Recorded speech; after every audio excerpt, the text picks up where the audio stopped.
Well, there's our ride for Cruising the Coast 2024, and we're gonna get it over in the main stall. It's a 351 twin turbo, never ran, it's in progress. We got a Haltech 950 Elite, kind of old, but it's brand new. And we've got a few bins up there full of parts that we need to utilize. So the thought is, we're going to get this thing running and driving, and then slowly refine it with some Volkswagen parts. So yeah, that's what we're at. We're gonna move this guy into the active stall.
Alright, well, we've done a few videos on the yellow truck, but it's been a minute, so I'm going to do a refresher.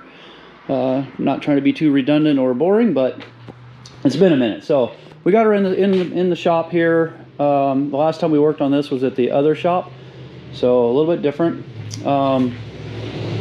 Hardware is pretty much done, installed. Piping is mocked in, so we just need some clamps, and I got to do a blow-off valve. And then I started on the exhaust, and I was also finishing up fuel lines. So I just got those adapters, if I remember right, which are really cool. And then that one's got a little spot in it for putting the pressure. And those are going to go back to the fuel cell in the back. So we got those lines to do. This is a line for the pressure, and it's going to go to this guy. We've got the drains already in for the oil down in the oil pump. Sorry, oil pan. I don't know if you can see that way down there. And then there's one over here.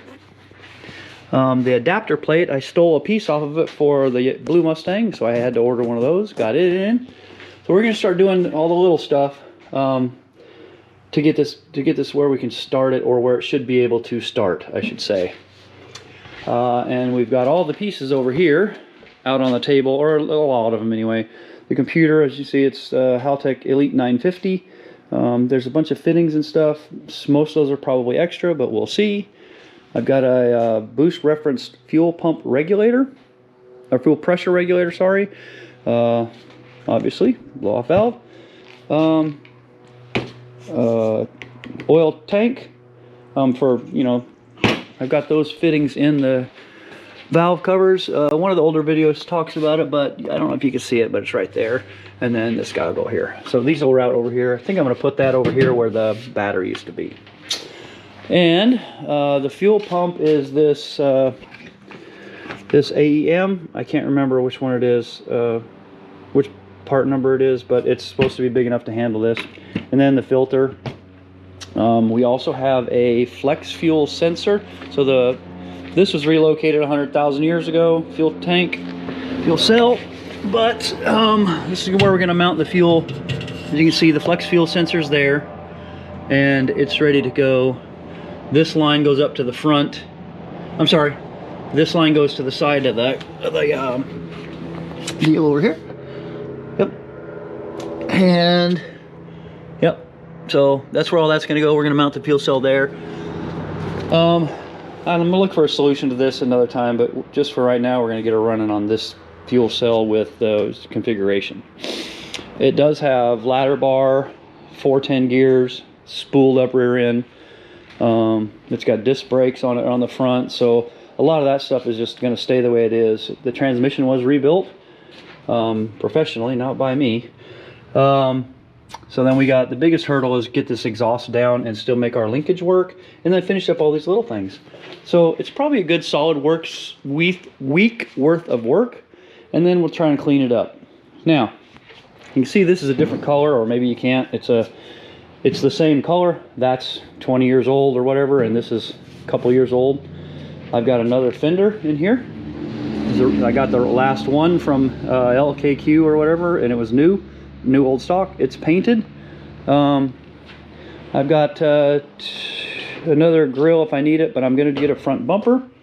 That's one thing I'll have to order, and then I might reuse this because it's not dented up too much. I wish I could find another one of these. I might try and push it out, or I'll try to find another one. Yeah, just some other little stuff, but that's kind of where we're at on the truck and what we're getting ready to do. And oh yeah, that's right, I got a bunch of proper sensors.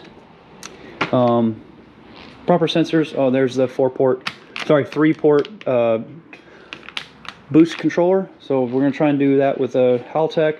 We do have the dual wideband sensors, so when we start doing the exhaust, and don't judge me, because if I get to the exhaust and I'm running out of time, I might side exit it right before the tires here instead of going out and over the back. I can't remember what the exhaust is. It had 3-inch dual exhaust on it before, and I can't remember if I cut that out or not. I'm too lazy to climb underneath the car right now. Anyway, so that's where we're at. We're going to put it together, try and get it running and driving, try to get it down for a tune, and then it's going to get shipped along with that Ranchero out there that we're still working on. See the transmission on the table, down to Cruising the Coast. So that's kind of where we're at, and you'll see a couple of videos on this. I'll probably just be summarizing what we're doing, and hopefully it comes along as quickly as I'm hoping. All right, guys, that's it for this one.